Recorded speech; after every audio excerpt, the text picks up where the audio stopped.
Hello and good afternoon. Welcome to the second to last webinar in the Living with Wildfire webinar series. My name is Zoe Fung, and I'm the Wildfire Conservation Coordinator for the Contra Costa RCD. As one of more than 90 resource conservation districts across the state of California, the Contra Costa RCD facilitates the stewardship and conservation of the natural resources in Contra Costa County. While wildfire is an inevitable phenomenon and can be a positive and regenerative force, catastrophic wildfire negatively impacts both our communities and our natural resources. So, this series is designed to help county residents reduce their risk of catastrophic wildfire, learn about the ecological benefits of fire, and become adjusted to living in a fire adapted region. The series dives into the Bay Area's historic and contemporary fire regimes, explores the socio-political contexts that impact current land and fire management, and allows us to hear directly from local professionals and academics about wildfire mitigation activities that we can implement on individual, community, and landscape scales. Today, we will hear from Anne Crealock and Jacob Dadmun of the Marin Wildfire Prevention Authority and Belle of the Ecologically Sound Practices Partnership about how to mitigate your home and community's wildfire risk while also supporting local biodiversity and resilience. The presentation will also emphasize how environmental organizations and fire agencies can work together. Before we begin, please note that the webinar is being recorded and will be posted to CCRCD's YouTube channel if you want to watch it again later. We have a Q&A session following the presentation, so please use the Q&A function at the bottom of the screen to submit questions during the presentation, and we'll answer those at the end. The chat function is disabled, so if you want to contact me at any time during the presentation, please use the Q&A function for that. I will also put a feedback form through the chat so you can provide feedback for the series or propose topics you'd like to hear about at a future webinar. Thanks for joining us this afternoon, and I'll pass it off to Anne, Jacob, and Belle now. Okay. Great. Thank you so much. Thanks so much for having us today. We're really happy to be here with you. My name is Anne Crealock. I'm the Planning and Program Manager with the Marin Wildfire Prevention Authority. And I'm joined by Jacob Dadmun, who's one of our vegetation management specialists, and also Belle, who is the chair of the Ecologically Sound Practices Partnership, one of our main environmental partners. And so today we're going to talk a little bit about who we are, what we do, and how we incorporate ecologically sound practices into our work. So first, a little bit about who we are. We are a Joint Powers Authority, or JPA. And a JPA is a government agency that's really formed by a couple of agencies, at least two agencies coming together to work together. So what kind of what can we do together? And in our case, we're 17 member agencies that form our JPA. So we work collaboratively in the wildfire risk reduction world for Marin County. The member agencies, we have 17 member agencies. Those are the entities that have taxing and fire authority and that passed a ballot measure to fund this work. We have a board of directors. Those are elected officials from each of those member agencies. We also have an operations committee, and those are city managers and fire chiefs from each of those member agencies. And then we also have a working group called an advisory technical committee. That's staff level folks, people who are implementing projects and managing projects, as well as representatives from a number of different entities, UC Cooperative Extension, the environmental community like Belle, and our local fire safe council, state parks, national parks, county parks, PG&E, and others. And it's really a place to dig into the details of the work that we do. We also have a community oversight committee, and those representatives include different parts of Marin. We have an environmental representative, taxpayer group, and a high school student. And the COC reviews our spending each year to make sure it's consistent with the tax measure. So the work that we do, we generate a budget through Measure C, and that provides around $22 million a year for wildfire resilience at the county scale. And that falls into 5 main buckets here. So vegetation management, detection, alerts, and evacuations, public education, defensible space, home hardening, and those inspections, and then grants and direct assistance for residents to do that kind of work. These are a few pictures of some of the things that we do, and we do some prescribed burning, which is great. I know many of us are challenged with trying to scale that work up. We generally take a house out approach, so we really focus on work around the house and then move out from there, the yards, evacuation routes, shaded fuel breaks. So to back up a little bit, many of you may remember the 2017 fires in the North Bay in the wine country area. Marin County, after those fires, took a moment and interviewed a whole lot of people to try to figure out how to prevent such a catastrophe from happening in Marin County. And that included 2 main efforts. One was really led by the county and the county fire department, and another one was a civil grand jury. And both of those entities came up with very similar recommendations and information. One was to form a central agency to really coordinate all of these wildfire prevention efforts that the county wanted to take on, because no one entity had those responsibilities. And then the second was funding. So we needed an ongoing funding source that was reliable, not just moving from grant to grant to grant. So Measure C went on the ballot in 2020.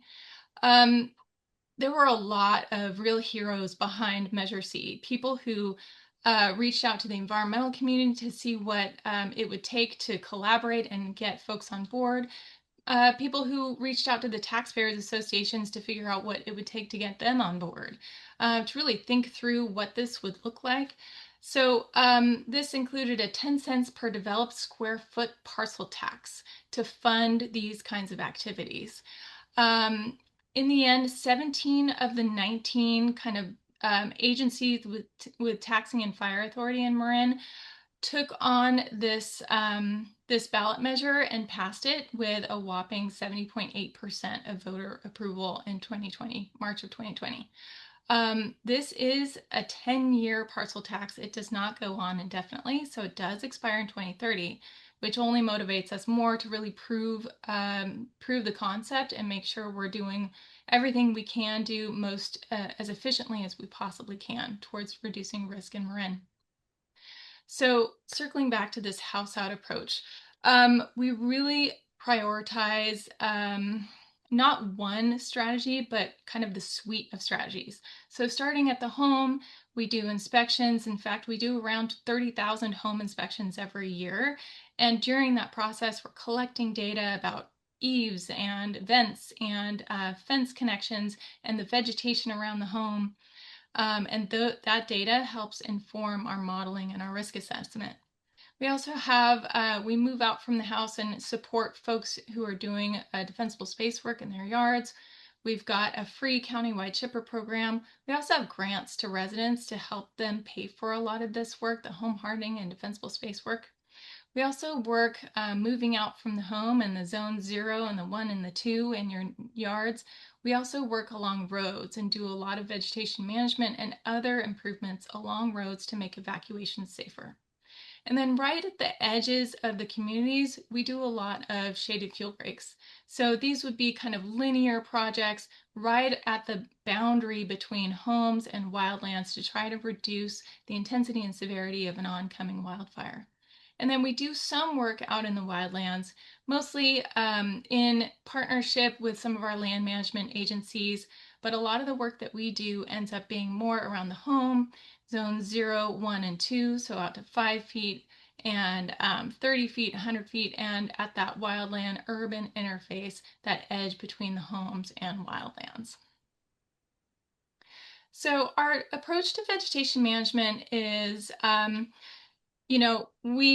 before Measure C was even on the ballot. We reached out to the environmental community, and there were a lot of environmental groups in Marin County. There's a long, rich history of environmental activism in Marin, and a lot of folks who are botanists and wildlife biologists and who have a lot of real expertise to share. So the environmental community was brought into the whole process when Measure C was drafted and the Joint Powers Authority agreement was drafted. And so our founding language within the agreement that forms us acknowledges climate change and the need for ecologically sound practices. So the kind of co-benefits of wildfire risk reduction that also improve ecological health.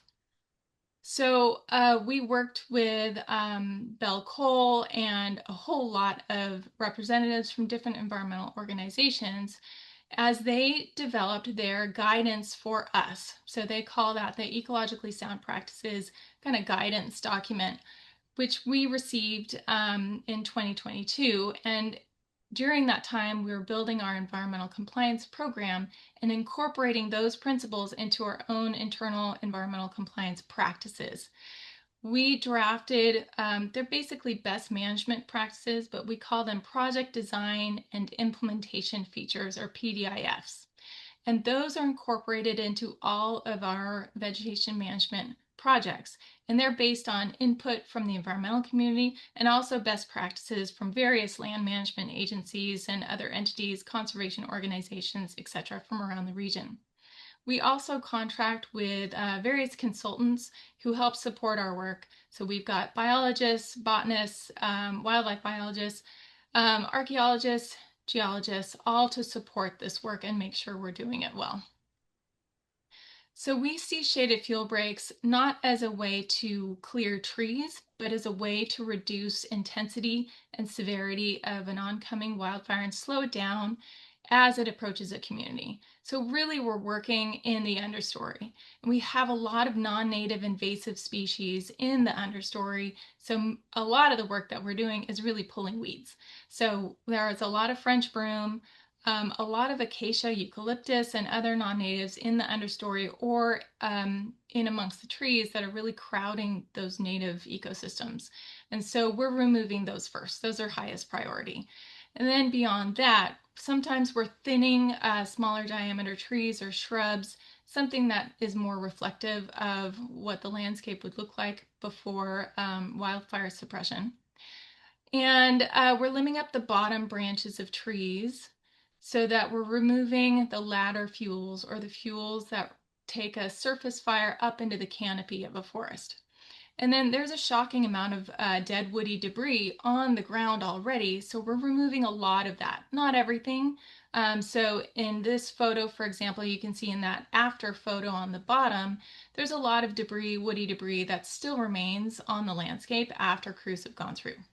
And then most of the trees, especially native trees, remain in place. So we love our oak trees and our redwoods and all of those, but we're trying to reduce the intensity and reduce the overcrowding and then leave most of the trees in place. So in summary, we're trying to have less high severity, dramatic wildfire and more beneficial fire, more low intensity kind of conditions on the landscape.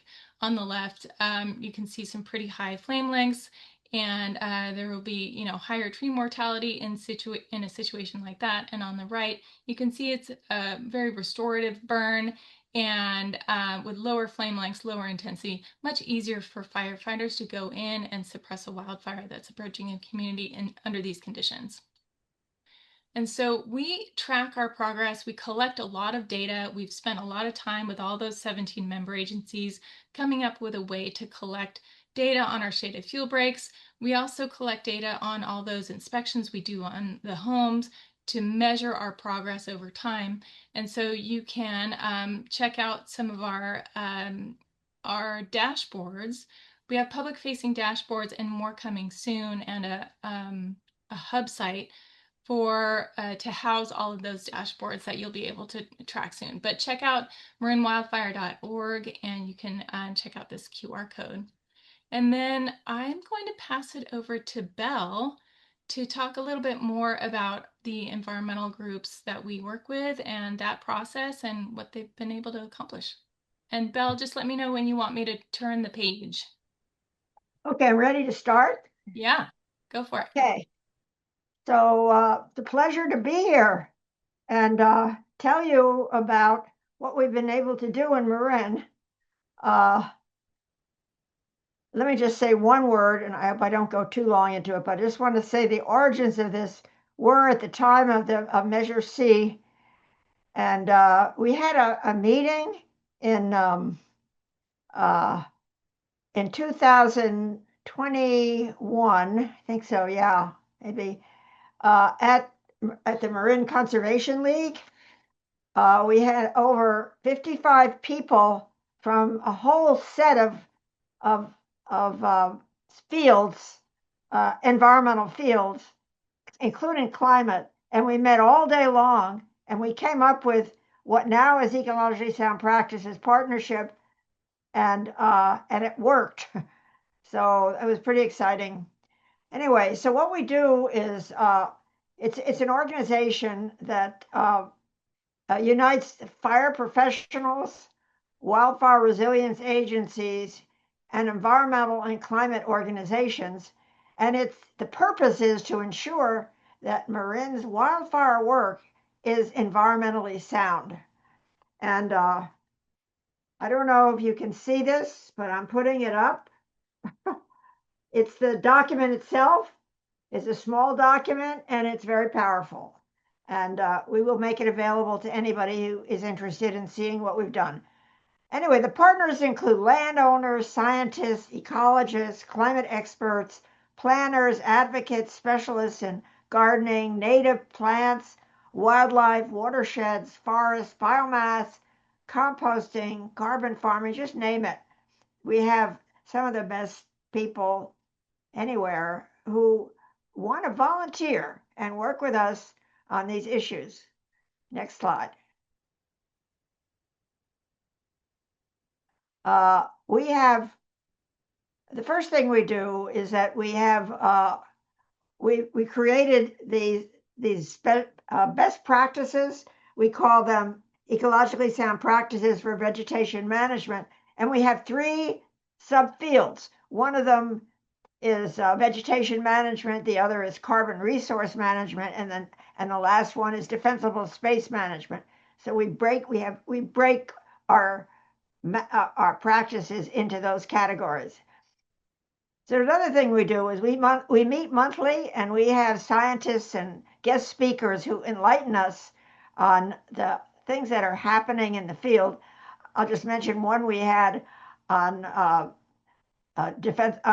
We've had them on most of the subjects that Anne raised, and and we get together the people in the county who work on these things and want to inform the informed public about these matters, and they're working out extremely well. We also work with MWPA and others to host public field trips to the projects. So not only do we learn about them through webinars, but we also get to see them and ask questions about them. And what has grown out of this, one thing is we developed a curriculum for training people in Fire Foundry program. I don't know if you have Fire Foundry in Contra Costa County. Not sure. Maybe you do. Anyway, these are young people from disadvantaged backgrounds who are looking for a career in fire or fire-adjusted areas.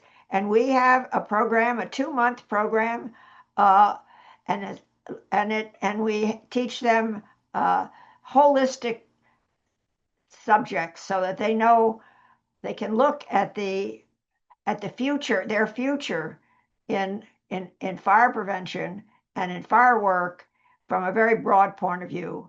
And it works out very well. And the people who teach this program are part of our community. They're either working in ecologically sound practices or they're coming from other places, MWPA. They volunteer their time, and now it's turning out to be a successful program.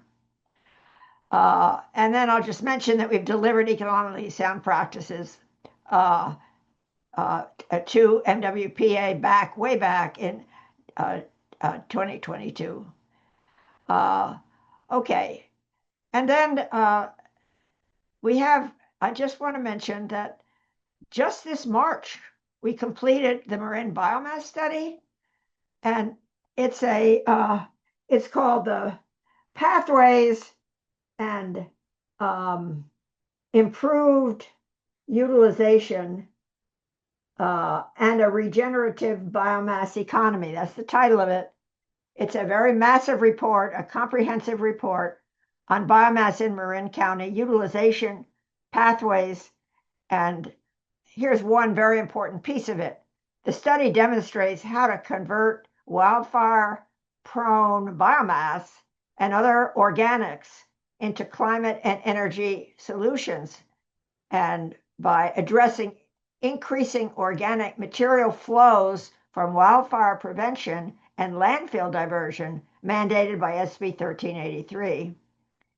And we estimated the current biomass flows and identifying future utilization pathways over the next 10 years. So we did projections that offer better economic prospects and greater greenhouse gas reduction. And this is a smaller piece using a fuel treatment survey of landowners and landscape managers. We estimated biomass generated from fuel treatment projects. So for the first time, Marin, and I think maybe not too many communities have this. We have the basics. The basics of the biomass sector and industry, and it's a positive thing. And I will make available to you the link to the report. And the report is long and complex, but it's got some very valuable insights that we think all of you will benefit from. Thank you.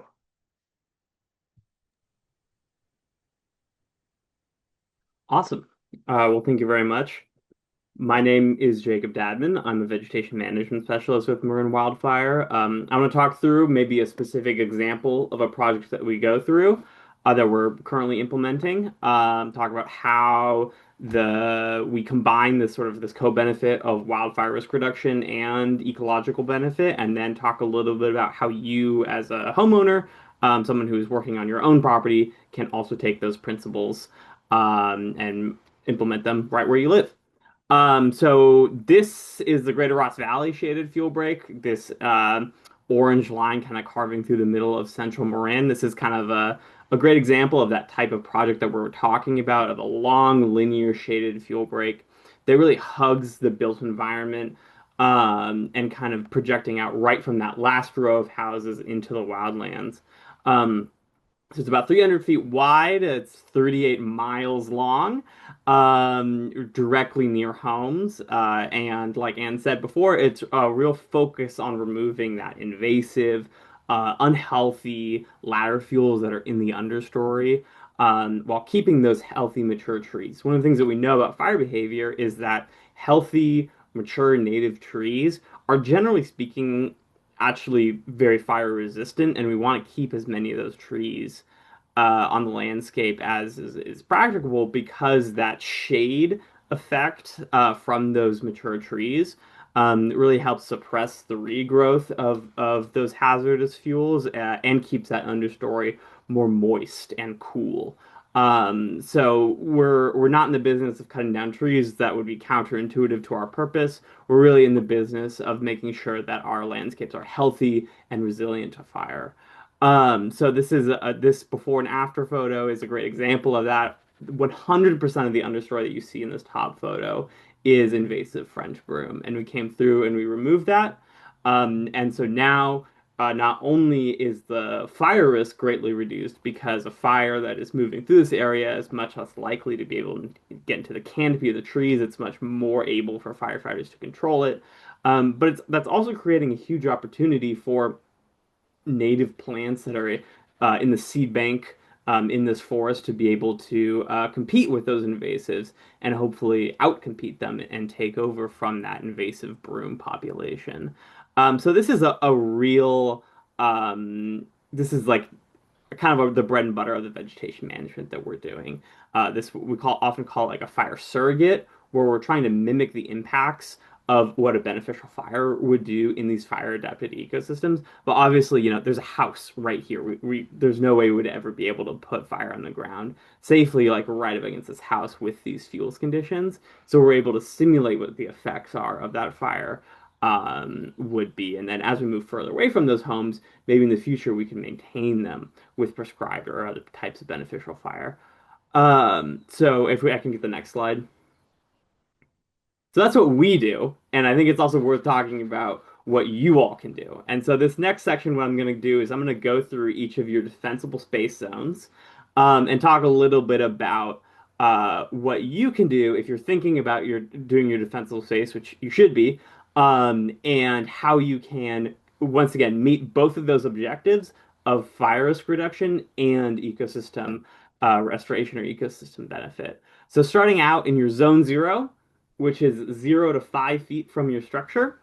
This has been getting a lot of attention recently. It's been in the news a lot. And we have some recommendations for it.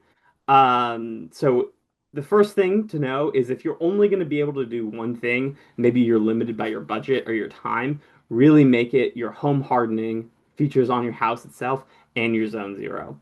Really start from the house out, like we said. Your zone zero makes the biggest difference per square foot of defensible space. That's because most homes are actually not burning as a sort of like straight contiguous wall of flame approaches it, but they're actually burning when they are pelted with embers. And these embers can come from a pretty significant distance.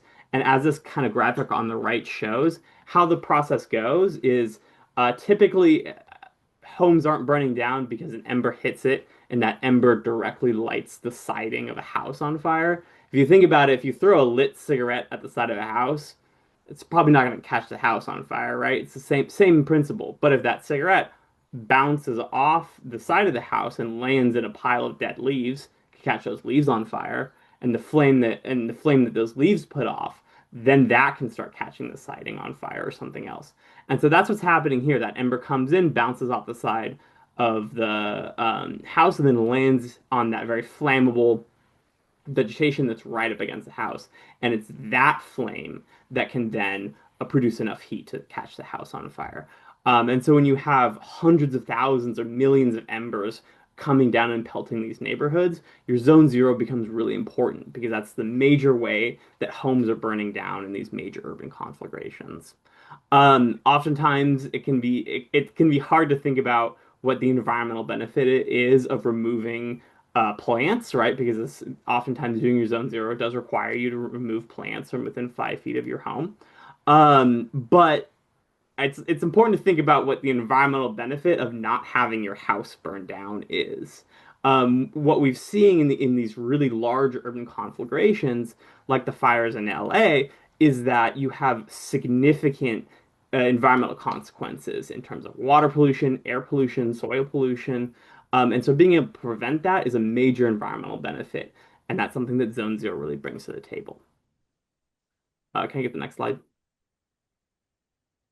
So moving on to your zone one, um, a couple of notes here is after you remove your most fire hazardous species, things like your juniper, rosemary, bamboo, things that are very flammable and put off high flame lengths, stop paying attention about the species. I've seen so many lists of people saying, here's a list of fire adapted plant species or fire resilient plant species, and I see a lot of really flammable plants on there. Sometimes the fire adaptation that a plant has is to put off really big flames and then resprout. And maybe you're not going to want that within 10 feet of your house, 30 feet of your house. So instead of thinking about species, it's good to think about spacing. So as you can see here on this top picture, this is a good example of this. See how there's kind of islands of plants, and then it's spaced out between, the absence of plants. What that is doing is it's breaking up the continuity of fuel. It's making it much harder for fire to advance through that yard and up to a house. because instead of a sort of a continuous fuel bed of plants, you're having kind of these little clusters that are broken up. So that's going to slow fire down, make it much less intense, make it much easier for firefighters to control. And that actually is an interesting parallel in this bottom photo. You can see a restoration project that East Bay Regional Parks did in Anthony Chabot.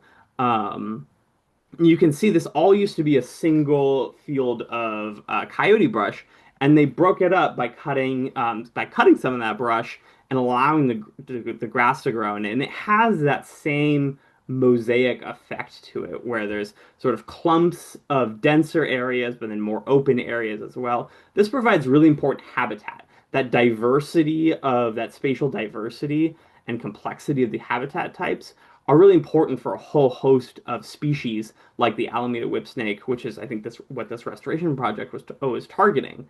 So being able to create that sort of micro mosaic in your own yard is a good way to break up that fuel continuity while also providing some important habitat for a wide variety of species. Can I get the next slide? Okay, your zone two. So your zone two is uh, from 30 feet past your house all the way to your property line. We typically call that 100 feet, but it's obviously going to vary based on where your property line ends. For some people, you may not have zone two at all. But for others, it might actually be your biggest defensible space zone by area. So this is going to be, kind of, there's going to be a wide variety of what this might look like. But in general, once again, you're really focusing on that spacing, that horizontal spacing of those clumps of vegetation, as well as your vertical spacing. So you can see in this graphic on the top here, you're trying to prevent a fire that's on the ground from being able to come up into the canopy with those ladder fuels, as well as accounting for if you are on a very steep slope. You might have to increase your spacing because fire tends to be more active as it goes uphill. It kind of gets that momentum as it comes uphill. But this down here, this is a good example of kind of that extended defensive space treatment. You can see that you still have your mature trees, but they're limbed. You don't have a lot of flammable stuff coming from that canopy down in onto the ground where it could catch flames and bring that up into the canopy. But you're still seeing a lot of your coarse woody material, your large diameter logs that are on the ground, staying on the ground. This really large stuff doesn't contribute that much to fire intensity, but it's super important habitat for a whole host of species. So being able to keep a reasonable amount of this stuff in the landscape, if it's already there, is a really valuable exercise. And that kind of, transitions to my broader point here, which is your zone two is really an opportunity for you to look around at the landscape around you and notice what are the features that you're seeing that are important. If that is maybe some sort of like drainage or a creek, if it's those large logs, like what is the place-based features that you're seeing around you that you want to model? And so this is an opportunity to really do some of that as close as you can get to that landscape scale restoration on your own property. And so kind of like looking around at those features, still keeping that eye for fire risk reduction using these principles of vertical and horizontal spacing, as well as targeting your invasive species. This is a real opportunity for you to to think about what you want to manage for. Is it a particular species? Is it a particular habitat type? And implementing that in a way that still has those fire risk reduction features. So that's it.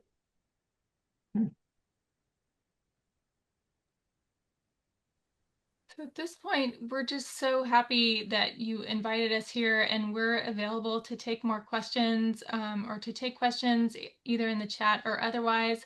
I'm going to post a couple of links in the chat to our website, to our dashboards, to ESP's website, etc. while we're chatting. But these are our websites, marinwildfire.org and espmarin.org, and I'm happy to take any questions. Yeah. Perfect. Thank you to all three of you. Um, so probably just wait a couple of minutes before folks can put some questions in the Q&A box, which is located at the bottom of your screen if you're looking for it. Um, and In the meantime, while we're waiting, thank you all for your presentation. And I actually have a couple of questions. Um, oh yes, chat is disabled. Chat is disabled for the participants. So if you do want to say something, you can type it through the Q&A. And the host, myself, and the panelists will see it. Great.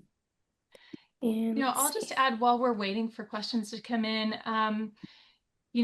part of what the strategy that we take at Marin Wildfire is kind of a yes and approach.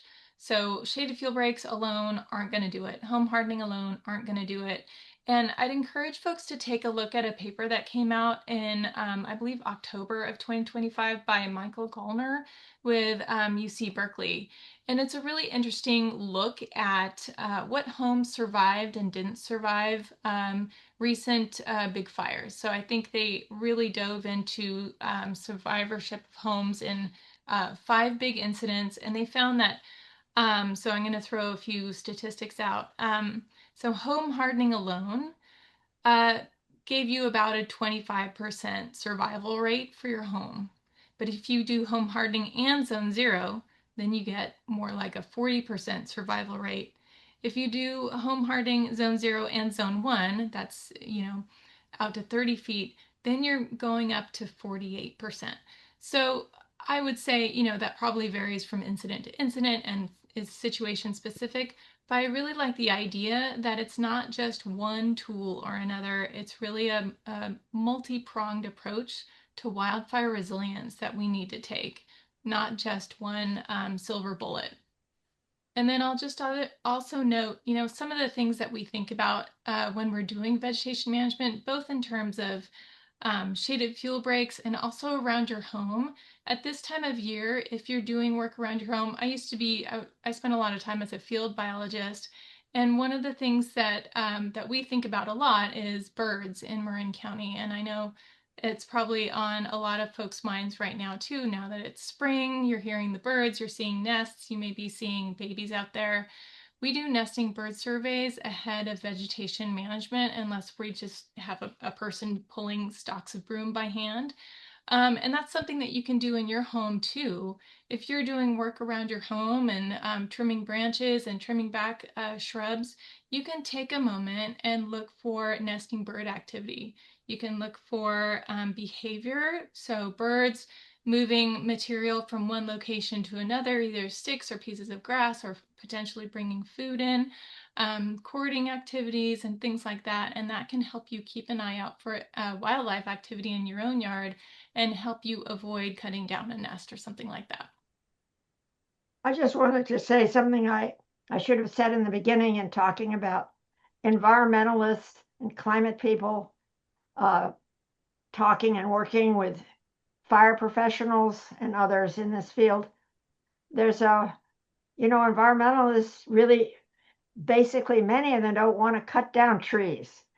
Basically, their view is let's just preserve as many nature-based uh, institutions as possible. And one of the things that we've been able to do is talk with each other about how the compromises need to take place and what the methods of doing it. And it's amazing in the 4 years we've been doing this, how much we've been able to reach common ground and can Mm-hmm. come up with ways of doing things where you get public support. Because if you don't have the public support, it's very difficult to carry these things out. So it works. Yeah, thanks, Belle. Both. I also want to add, we had Dr. Gloner come and speak for the series in December, and I think he did talk about that paper. So thank you, Jacob, for putting the citation in the chat. And then his talk is also on our YouTube channel if anyone's curious to watch it. Oh, Um, that's great. I would love to go check that out. So we do have a question from the audience, which is about the schedule of the work that needs to be completed, and how frequently maintenance work should be done to balance environmental/wildlife needs versus um, fuel load maintenance. So any thoughts on how to best approach that? Yeah, I mean, Anne mentioned the bird nesting season. That's a really important one. we generally consider bird nesting season to be from February 1st to July 31st. And so that is when you are going to be, particularly if you're doing tree work, really going to need to be on the lookout for bird nests in that area. So that's like a species specific concern. In terms of maintenance intervals, it's going to be kind of site specific. Things grow back at different rates depending on the time. I know one of the things that I think about a lot when I'm planning these projects and the maintenance behind them is what are the invasive species for us, much of that is broom. How long is it going to take that to regrow after we remove it the first time and then be able to produce new seed? So for French broom, that's 2 years. And so ideally, we're really coming back and making sure that we're hitting broom species at least once every 2 years, so that over time we're depleting that seed bank instead of allowing it to refresh. So those are a few things that you can think about. It does require some degree of research or knowledge of your land in order to be able to do that effectively. But I think broom is pretty widespread across the Bay Area, and I know there's a lot of it in the East Bay. So that's a good place to start. Mm-hmm. And May is National Wildfire Awareness Month, and so now is a great time to start taking action to get ready for the next fire season. Yeah, getting to be year long. Yes. Yeah, Climate change is definitely changing the yeah. amount, the timing of precipitation, the amount, the intensity. And so in my previous career, I was working in the water world and in climate around water. And we are seeing a trend towards longer, hotter, dry seasons and shorter, more punctuated precipitation seasons, which means that you have a longer fire season, and that fire season may overlap that time of year when the Diablo winds, the Santa Ana in Southern California, and those northeast winds crop up, and so we're seeing more of an overlap there, which does potentially mean more intense wildfires into the future.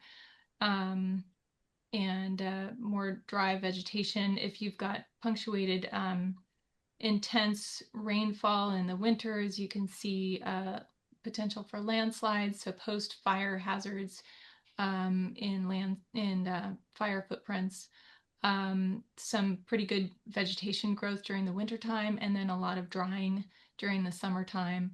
And so we're definitely seeing, some risk increase over time. And so we're trying to adapt to that. And there seems to be so much that you in the planning area have to deal with because you have the fire plans, the work plans that you have now, and you cover a lot of areas and a lot of land, a lot of activity. Mm-hmm. But then you have maintenance, and so the question is, you have learn as you go. I mean, what what is going to be your investment in maintenance over time, both in terms of what it's going to cost and also uh, how are you going to handle it. So these are you have a lot of new things that are coming up, and therefore the CWPP coming out is going to make a big difference because of the intelligence behind the plan. Yeah. So one of the things, the initial treatment in a shaded field break is quite expensive. We use hand crews. A lot of the terrain is very steep. We're using a lot of, we don't have we don't have masticators going out on the landscape to do this kind of large scale, lower cost type shaded field break. It's a lot of hand crews walking, hauling stuff out by hand, chipping the material, trying to compost it where we can or do pile burns here and there. But some of it is chipped and left on site. It's a lot of hands-on, expensive work. We're also trying to figure out how expensive the maintenance is for all of these shaded field breaks that we have on the landscape. So those costs will likely be high as well. And as we maintain these shaded fuel breaks over time, we're getting a better and better idea for what our investment is in terms of those taxpayer dollars. So one of the things we're doing is working with a lot of folks who are good at modeling, good at looking at the landscape to see how fire moves across the landscape. For example, fire pathways modeling shows how a fire would move across the landscape fastest given wind, topography, and fuels on the landscape. So a dry, flashy annual grassland moves fire pretty quickly. So trying to figure out where fire would move given various scenarios and where it would potentially enter a community. And then in those locations, maybe that's where you focus a lot of your maintenance efforts. Yeah. So maybe make the shaded fuel break a little wider. Maybe reach out to the community there to do some more home hardening and defensible space in those communities to really amplify that risk reduction in key locations. So we're really trying to use science and modeling to help inform those decision-making um, uh, points because this work is super expensive. And we want to get the most risk reduction and benefit the most members of the community that we can. So we've been working with a number of entities for a while now. And we're hosting a meeting on the 2nd. That's this Saturday at the Embassy Suites in Santa Fe.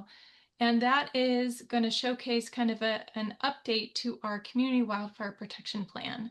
It was last done in 2020. It was a really great state-of-the-art plan in 2020, but a lot has changed in the modeling world. And so we're able to take another look at it, given the work that's happened on the landscape, given new information about the vegetation and new models available and kind of new approaches, and really think about how to incorporate science to help us prioritize different activities in different locations. So that meeting includes, we're going to open the doors May 2nd at 9:30, coffee and pastries. And then at 10, we'll have presentations about the updated plan that's still in draft form. We're seeking public input.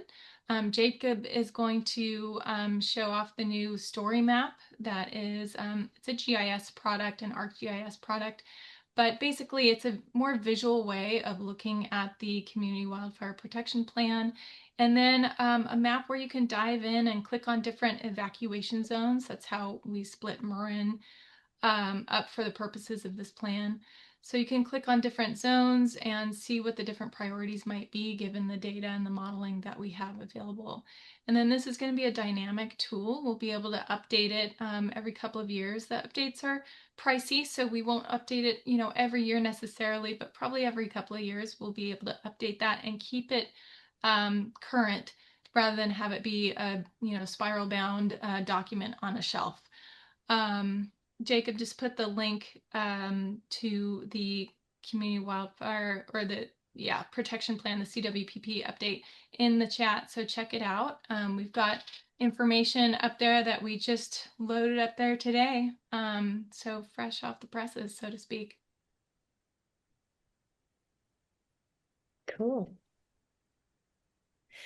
All right, we have one more question in the chat, or in the Q&A, asking if we should begin to move towards climax vegetation over large areas.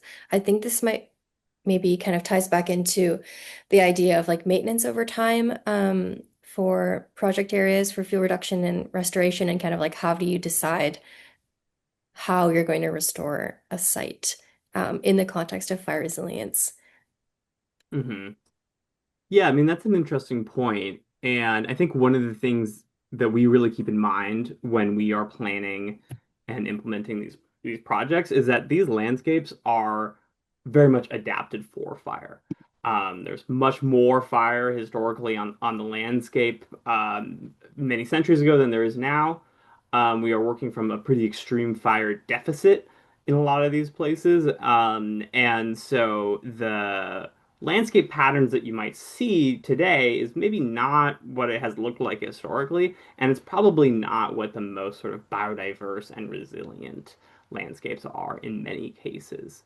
And so oftentimes what we're thinking about is how do we simulate the type of disturbance that fire can bring back to the landscape in a way that is still safe and beneficial. And so that point that I was making earlier about your about that restoration project they did in Anthony Chabot, where they're simulating that disturbance pattern. One of the things that you might notice about that is it's not the same type of vegetation or the same like age class of vegetation across that whole landscape, but there's a lot of diversity and punctuation within it of older shrubs, smaller shrubs, grass, trees. And it's that diversity that actually makes a much more resilient landscape over time. Because if you had, for example, many mature trees across an entire landscape that are all the same species, all the same age class.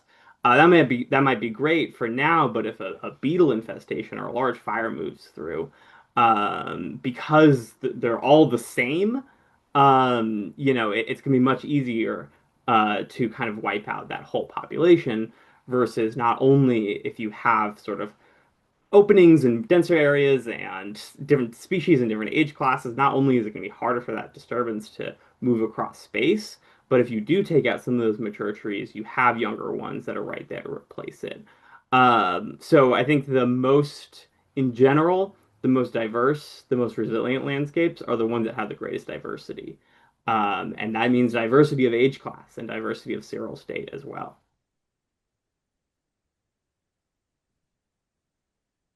Cool. And is there And anything you our want to add to that? Sure. I mean, in terms of how do you decide how much to remove? There are a lot of different ways to answer that question, and some of it is, you know, there's a human component to that as well, and many members of the public are um, are so used to the amount of vegetation on the landscape that we have right now, even though it's unnatural, it feels natural because that's what we're used to seeing. So we're used to seeing understories that are a monoculture of French broom, non-native invasive species, and that density and that aesthetic feels normal to the average, resident who's taking their dog on a walk. And so we're mindful of that also. For example, we cleared an area of French broom, left the trees in place on the Greater Ross Valley Shaded Field Break, and got you know, at least one or two folks who were very alarmed because they felt like it didn't look natural anymore. The reality was that it was much more natural in the state that we left it than it was with all of that French broom in the understory. It's just a different aesthetic that folks aren't used to. So that amount of change we're kind of mindful of also. And so a lot of the projects that we do are very light touch in nature. And part of that is to avoid, unintended consequences here and there. We're very mindful of, erosion potential and things like that. And we're also looking to bring the public along. So share what change should look like over time. We don't have to do everything today, but take a lighter touch now and then go back when we maintain it and make some more changes and then some more changes. And then, of course, as Belle mentioned, we host field trips and bring people out to project sites so they can ask those questions. Why did you do this? Why did you do that? Or aren't you worried about birds? Aren't you worried about, X, Y, and Z? And we can really respond to those because we're supported by science and biologists and archaeologists and geologists in all that we do. So it's been interesting. So some of the work that we do is kind of short term. How can we reduce risk right now? But then how do we make this amount of change sustainable, both in terms of public perception and understanding of what we do, and also budget long term. This work is expensive and we need to pace ourselves. cool. Thank you. All right, well, we're coming up on the hour now, so I just want to say thank you again, Belle, Ann, and Jacob, for your time and for your presentation. And thank you to all the audience members who tuned in and supported the series. Really appreciate being able to host this series and have awesome speakers, and all the participation from the audience. So thank you. The last webinar of the series is next Tuesday, May 5th at 3 p.m. And we're going to hear from East Bay Regional Park District Fire Department and CAL FIRE about the ins and outs of responding to wildfire incidents and how to repair areas after wildfire suppression. So the link to register for that is in the chat. And I think with that, we'll close out the webinar. Thank you. Awesome. Thanks all. Thanks All all. right. Thanks so much. Bye. Bye.